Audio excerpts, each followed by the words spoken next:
Olá, seja bem-vindo a mais um programa aqui no canal de perguntas e respostas, o último de 2024. Se você quiser participar, é só enviar sua pergunta nas quintas-feiras pelo Instagram, @LeandroRusch. Então, vamos às respostas. Qual o sentido real do Dino suspender o pagamento das emendas do governo? Olha, eu não acredito por um segundo que o objetivo do ministro seja aí dar mais transparência às verbas públicas, moralizar as emendas parlamentares. Não acredito nada disso. Dino foi um aliado de primeira hora de Lula desde sempre, era ministro da Justiça, agora é ministro Supremo, se apresentou como um comunista, graças a Deus, e me parece que o objetivo final disso tudo é retomar o controle do orçamento por parte do Executivo, para o Executivo, então, utilizar esse controle para forçar os deputados a votar de acordo com a sua agenda.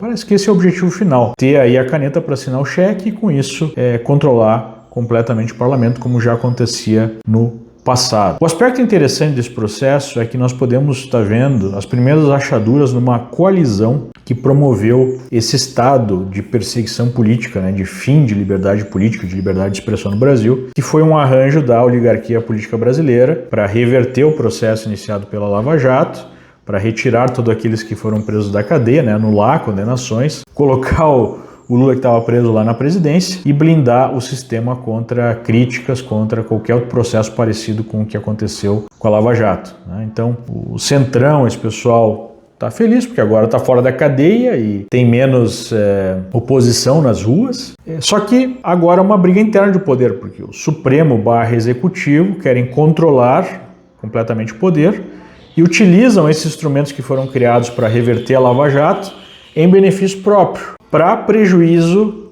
da classe política lá, Centrão, na Câmara e no Senado. Então, de uma certa forma, esse conflito pode abrir espaço para uma reversão desse processo autoritário no Brasil. Então, via de regra, nesse caso aí, eu torço pela briga, porque dessa briga talvez nós possamos reverter esse processo autoritário em curso. Acha que a ação do PDT no STF para anular a taxa de juros possa resultar em algo? Para quem não sabe, o PDT entrou com uma ação no Supremo para anular a última decisão do Copom, que subiu os juros em 100 pontos base, e ainda pede a revisão de todo o processo de definição de taxa de juros, o que é um absurdo completo. Caso isso venha a ser aprovado, aí é game over para o mercado financeiro brasileiro, acabou todo o arcabouço de estabilidade aí do sistema financeiro. Então eu não acho que isso venha a ser aprovado, mas só o fato de um partido entrar no Supremo com esse tipo de pedido mostra o risco Brasil, a desfuncionalidade no que nós estamos vivendo. Isso só coloca mais gasolina no fogo da incerteza, da desconfiança do mercado. Quem é que é o investidor internacional que vai ser louco em investir num país em que esse tipo de medida chega a ser cogitada? Então, esse é o problema. Você acha que tem como o dólar baixar ou realmente só aumenta? A moeda norte-americana, como qualquer outro ativo ou derivativo negociado no mercado, vai se movimentar em zigue-zagues. Não se movimenta em linha reta para cima, nem em linha reta para baixo. Ele faz pequenas altas e pequenas baixas. A tendência atual é de alta, ou seja, essas altas e baixas vão tendo um ciclo positivo. Pelo arranjo atual, não há perspectiva de mudança nessa rota de pressão compradora sobre o dólar. Para isso acontecer, para ver essa mudança, o governo brasileiro teria que sinalizar um choque de gestão fiscal, ou seja, cortes profundos de gastos, realmente buscar superávites, que não parece ser o caso. É muito difícil imaginar que isso venha a acontecer. Então, historicamente, a gente já tem uma inflação em reais maior do que uma inflação em dólar, o que leva a moeda norte-americana a se valorizar, e o arranjo atual é mais positivo em relação ao dólar. Há déficits em dólar? Claro que há, mas o dólar é a reserva global. Os Estados Unidos continuam e vão continuar sendo a grande potência econômica global, e o Brasil segue aí com um governo desastroso que já demonstrou completa irresponsabilidade fiscal.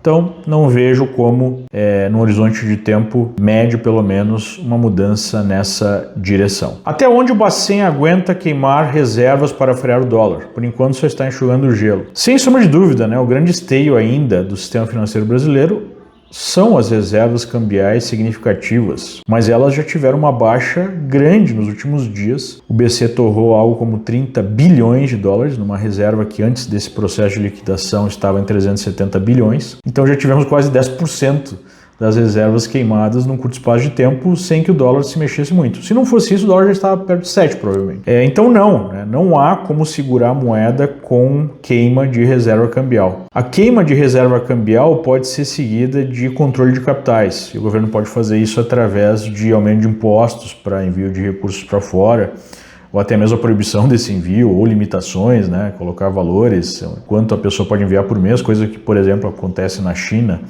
em outras ditaduras, coisas que acontecem há muito tempo na Argentina. Então, uma série de instrumentos que podem ser utilizados, mas que não resolve o problema. O problema maior, o problema raiz, é o descontrole completo das contas públicas, que é implementado para fins eleitoreiros. Então, a gente está preso num ciclo negativo e é preciso ficar atento a como essas reservas vão ser queimadas, porque a aceleração desse processo, segurar o câmbio no peito, como disse o próprio presidente do Banco Central, pode ser uma sinalização de estender esse processo por mais tempo para conseguir ganhar uma reeleição, por exemplo.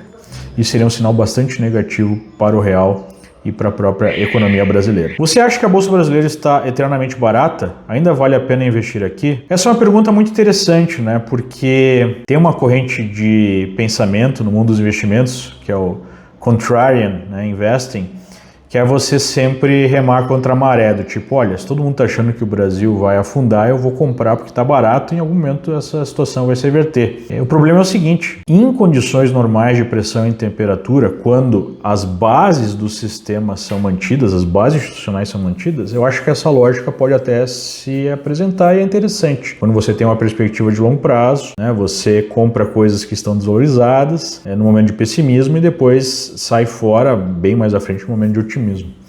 O problema é quando a institucionalidade se perde, como aconteceu, por exemplo, na Venezuela, em outros países que passaram por processos de destruição pelos governos socialistas. Nesse sentido, não é uma boa ideia, não faz muito sentido você comprar algo que pode não valer nada por conta da destruição das instituições. E, infelizmente, eu acho que esse é o grande risco que paira sobre o Brasil, a possibilidade de a gente ter uma implosão das instituições, parte disso, inclusive, já aconteceu. Você vê risco de confisco de poupança ou investimentos como fez o Collor? Não vejo esse risco. O confisco ele está acontecendo de uma outra forma. O confisco ele está acontecendo através da inflação, que é a destruição do poder de compra da população.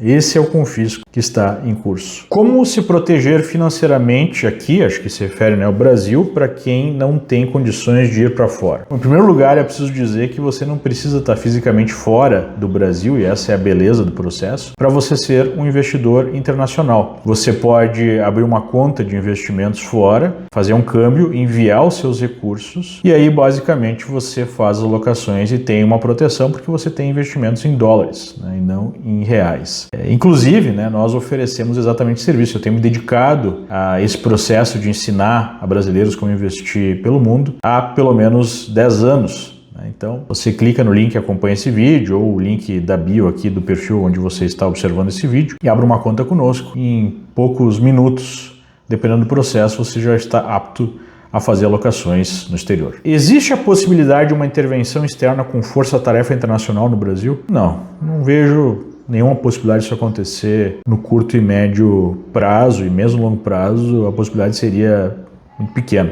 Então, não vejo isso acontecendo no Brasil, não. Você acha que o Bolsonaro teve influência na soltura do Lula? Não me parece que o Bolsonaro tenha ativamente buscado a soltura do Lula. Talvez ele tenha feito um cálculo equivocado, que a soltura poderia até beneficiá-lo na corrida eleitoral, mas não vejo aí uma influência direta do Bolsonaro. A soltura de Lula é uma coisa muito simples, A oligarquia política brasileira precisava de alguém para retirar o Bolsonaro, para justificar a retirada do Bolsonaro do poder. A única pessoa que tem esse capital político no Brasil, creio que seria o Lula. E ele foi solto, então, como uma espécie de testa de ferro de todo o sistema para garantir, a retomada do controle da situação por parte dessa oligarquia política. Esse foi o processo. Por que os congressistas deixam o Brasil sangrar? Por um único motivo. A classe política brasileira, a oligarquia brasileira de uma forma geral, pensa só em si mesma, não pensa no Brasil. Eles querem se dar bem, eles querem utilizar o Estado como um patrimônio próprio, né? Aí vem a expressão patrimonialismo,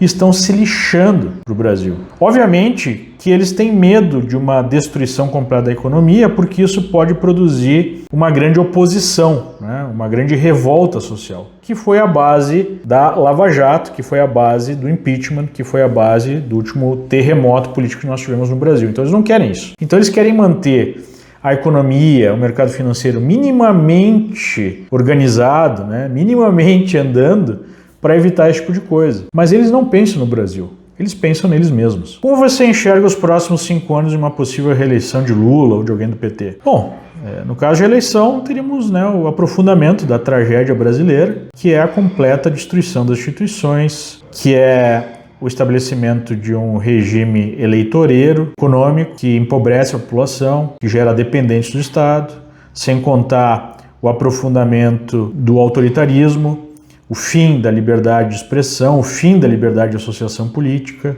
ou seja, uma tragédia de grandes proporções, né? Mas eu não vejo nem mesmo Lula ou PT como os grandes atores desse processo todo. Acho que a velha oligarquia política brasileira é que está por trás disso. O Brasil quebrou? Não, né? Na verdade o Brasil ainda não quebrou e estados não quebram como quebram empresas, quebram pessoas. O processo é um pouquinho diferente. O que está acontecendo hoje? Nós temos uma aceleração dos gastos públicos que geram déficits crescentes que aumentam o endividamento, gerando então uma situação de pressão inflacionária e de engessamento do Estado, que fica cada vez mais focado em repassar auxílios, bolsas de todo tipo para as pessoas, né? Os gastos obrigatórios são cada vez maiores, retirando a capacidade do Estado, por exemplo, investir em infraestrutura. E pior, com o aumento do descontrole das contas públicas, o mercado exige mais juros para rolar essa dívida, o que sufoca a atividade econômica. Então isso gera um cenário cada vez mais desafiador para a economia. Nós temos a economia agora aquecida, mas obviamente que esse aquecimento se deve muito à intervenção do governo, aumentando os gastos, ou seja, esse aquecimento não é sustentável e produz o que todo mundo está sentindo, que é inflação. Então, em tese, o arcabouço legal brasileiro impede que o governo imprima dinheiro para pagar gastos correntes, o que poderia gerar uma hiperinflação. Mas a gente sabe que no Brasil as leis dependem das conveniências e não pode ser descartada a possibilidade de, em algum momento, haver de fato esse tipo de arranjo, e aí nós cairíamos numa situação argentina ou até mesmo uma situação venezuelana de hiperinflação, e é isso que o mercado teme, né? Então, o governo não quebra no sentido de não ter recursos para pagar as contas, em tese, mas acaba quebrando as pessoas através da inflação. A inflação é um imposto escondido que é implementado pelos governos para fazer de conta que está fazendo frente às suas despesas ou até ajudando os pobres, né, ou qualquer outra bobagem desse tipo, mas na verdade está destruindo o valor para toda a sociedade. E em determinado momento a gente cai, como a gente caiu no governo Dilma. Esse governo atual é exatamente a repetição do governo Dilma, numa estagflação, ou seja, inflação com recessão. E esse é o grande temor que paira sobre o Brasil hoje. Com a melhora da economia argentina, é rentável investir em pesos? Olha, apesar do governo Milei, né, estar fazendo um trabalho excepcional de retirar a Argentina do buraco que os socialistas a colocaram, ainda é muito difícil investir diretamente no país, né? A gente tem ainda o controle de câmbio, é um arcabouço complicado para investir diretamente. Muitos têm investido através de ETFs da Argentina, o mais líquido é o ARGT, que é negociado nos Estados Unidos, você tem acesso através do mercado americano. Já se valorizou bastante, né? É um dos ETFs, esses que representam bolsas de países que mais se valorizou em 2024. Então está um pouquinho caro já, mas eu acredito que a perspectiva é ainda de crescimento. Esse seria um instrumento para você investir na Argentina por enquanto. Investir diretamente em pesos ainda é uma coisa complicada. O que prevê com sua experiência econômica para o Brasil e os brasileiros em 2025? Será um ano muito difícil, muito complicado, porque nós já temos, né, essa irresponsabilidade fiscal dos 2 primeiros anos do governo do descondenado cobrando o seu preço através do aumento dos juros, através do aumento da inflação, através da desvalorização do real frente ao dólar, e isso tudo vai gerar mais pressão inflacionária em 2025, vai gerar dificuldades para a economia continuar crescendo, então vai ser um ano bastante complicado. Eu creio que o quanto, né, esse ano será complicado depende do cenário externo. Se nós tivermos alguma crise global, alguma crise econômica global, até geopolítica, a situação brasileira ficará muito mais difícil, porque aí pegará o Brasil num momento de muita fragilidade. As coisas só não estão piores no Brasil porque o mundo ainda cresce, né? Os trancos e barrancos mais crescem. Se de fato acontecer alguma crise global, alguma correção global, e a chance disso acontecer não é desprezível, aí o cenário brasileiro fica pior ainda. Um cenário alternativo positivo seria que as forças políticas em jogo conseguissem manter uma pressão maior sobre o governo para se buscar um equilíbrio das contas públicas. Isso poderia abrir espaço para alguma recuperação no Brasil, né? E esse rearranjo poderia acontecer através, de alguma forma, de um afastamento do Lula ou da pressão sobre a equipe econômica para, de fato, fazer reformas mais profundas. Mas a chance disso parece ser pequena. Os artistas e a cultura woke estão perdendo influência sobre a população? Até onde podem ir? Sem sombra de dúvida, há uma perda de influência, mas essa influência ainda é significativa. Nos Estados Unidos, eu creio que essa influência é menor do que no Brasil, em que o nível médio cultural da população é muito baixo, especialmente dos mais jovens, né? Então, apesar dessa influência estar sendo limitada pela internet, e é por isso que eles querem censurar a internet, para impedir que as pessoas tenham acesso a uma outra visão de mundo, que não aquela apresentada pela militante de redação, que já está completamente dominada pela esquerda, ou por artistas, né, que o Gramsci, o teórico comunista, chamava de intelectuais orgânicos. Esse intelectual orgânico não significa que ele tenha alguma capacidade intelectual, significa que ele tem um propósito e está cumprindo esse propósito, que é defender a agenda do partido e conseguir converter, né, mais pessoas. Então, apesar dessa influência ser decrescente, ela ainda é bastante significativa. Nos Estados Unidos também tem verba pública para empresa privada de TV e rádio, tem, mas no nível ínfimo comparado ao Brasil, né?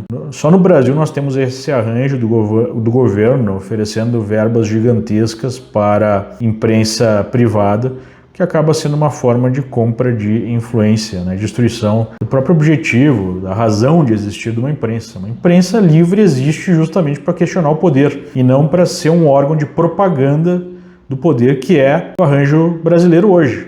A imprensa dita profissional nada mais é do que um órgão de propaganda que serve para 2 objetivos. Levar à frente a agenda do governo, né? E defender esse governo. 2, perseguir os oponentes, justificando todo tipo de arbitrariedade, né, de censura, de prisão de pessoas que são opositoras do governo. Basicamente, a imprensa brasileira serve a esses 2 propósitos hoje. Você acha que existe uma possibilidade real desse governo implementar controle de capitais? Sem dúvida, né? Eles já demonstraram que tem uma mentalidade autoritária. Não podemos esquecer do Lula elogiando, né, a economia argentina desastrosa antes do Milei, que implementou exatamente esse tipo de medida. E é muito fácil, né, para o governo implementar. No arcabouço legal brasileiro, você consegue aumentar o IOF, que seria o imposto de transferência de recursos para fora, de câmbio, para 25% numa canetada, né, da noite para o dia. Então, com piora das contas externas, com a piora da situação fiscal, com a fuga de capitais, eu creio que essa medida tenha uma chance grande de ser implementada, sim. É possível um padrão ouro ou padrão Bitcoin ser implementado no Brasil? Eu acho muito improvável que isso aconteça, né? Não vejo aí no horizonte de curto, médio ou mesmo de longo prazo o Brasil adotando um padrão ouro ou mesmo utilizando o Bitcoin como base monetária. Isso não deve acontecer tão cedo, não. Leandro, você consegue explanar sobre o Drex? O Drex é o projeto de moeda digital emitida pelo Banco Central brasileiro. Então existe uma categoria, né, de moedas digitais emitidas por bancos centrais. Parece que quem está mais à frente nesse processo é a China. E ele promete ser aí um facilitador, ou seja, facilitar as operações de transferência, todas as operações bancárias, ganhar em agilidade, né? O grande problema qual é? O grande problema é que a partir da emissão de uma moeda digital, você tem o controle absoluto da moeda por parte do Estado. Ou seja, para fazer um bloqueio do uso desses recursos é muito mais rápido, muito mais efetivo do que é feito hoje, né? Hoje, de fato, você tem lá a moeda, né, o papel moeda, que você pode carregar e aí o Estado tem um controle limitado sobre isso, né? Para dizer o mínimo, é muito difícil você controlar o fluxo de papel moeda. Você tem os recursos que são depositados em instituições bancárias, instituições financeiras, que é possível fazer uma operação como um bloqueio judicial, né, para impedir que você use esses recursos, mas é um processo lento, é um processo que você bloqueia ou desbloqueia. E você tem a possibilidade de controlar a moeda através dessa emissão digital, em que você pode até mesmo definir como a pessoa pode utilizar esses recursos, como é feito na China, por exemplo. Na China existe algo chamado nota de crédito social, ou seja, se você é um bom cidadão, a sua nota aumenta. Se você não é um bom cidadão, a sua nota diminui. Mas o que é definido, né, como ser bom cidadão? É basicamente você não se opor ao governo, entre outras coisas. Então, você fala mal do governo, você perde pontos. Se você se relaciona com alguém que fala mal do governo, que é um opositor, você perde pontos. Se você perde pontos, você pode perder acesso, por exemplo, à compra de determinados bens no mercado. Você pode perder acesso a crédito para a universidade do seu filho, para comprar um carro, para comprar uma casa, para viajar, né? Então, imagine que nós podemos criar uma grande prisão sem muros. Esse sujeito aí está falando mal do governo, então ele não vai mais poder pegar ônibus, ele não vai mais poder pegar um avião, ele vai poder comprar só comida básica, vai poder comprar uma cerveja. Então esse é o grande problema, a grande crítica às moedas emitidas por Banco Central, o controle que elas oferecem em cima das populações, né? É um arranjo totalitário. Não por acaso, vários estados americanos já passaram leis contra a utilização dessa moeda e mesmo o Jerome Powell, o chairman do Fed, já se posicionou contra esse tipo de arranjo, né? Então, eu sou completamente contra a implementação desse tipo de moeda. Se por acaso o Alexandre de Moraes sofresse um impeachment, os processos que foram julgados seriam anulados? Não necessariamente, né?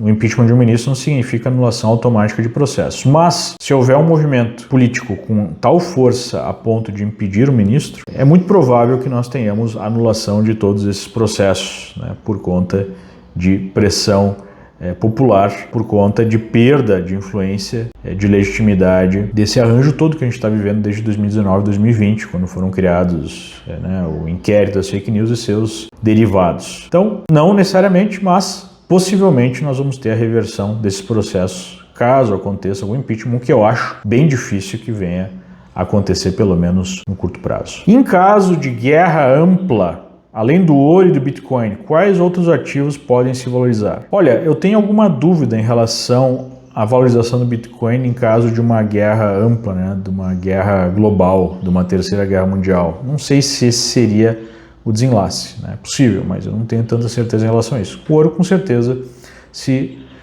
valorizaria. O petróleo deve se valorizar numa situação dessas.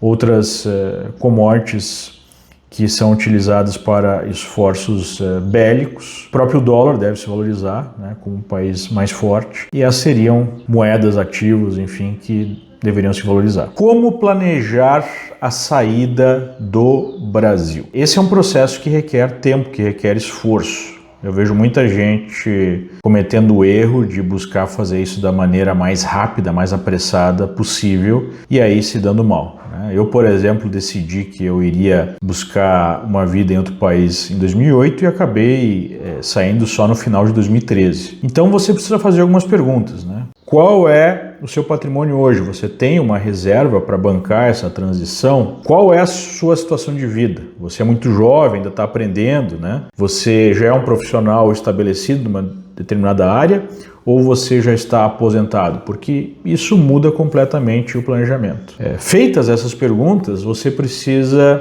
fazer uma pesquisa sobre para qual país você vai, né, se movimentar.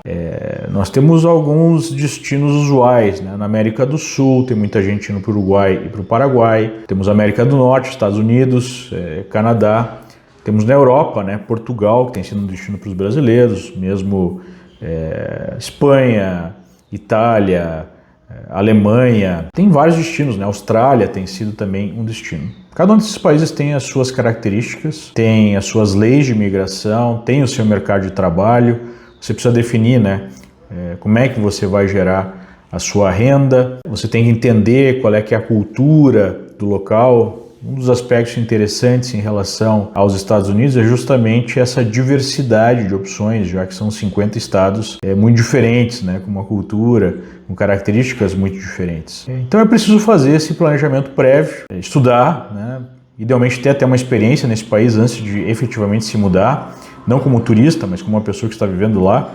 Muita gente escolhe, eu acho que é acertado, estudar alguma coisa, né, fazer algum curso, acaba sendo uma experiência para você testar as águas antes de pular.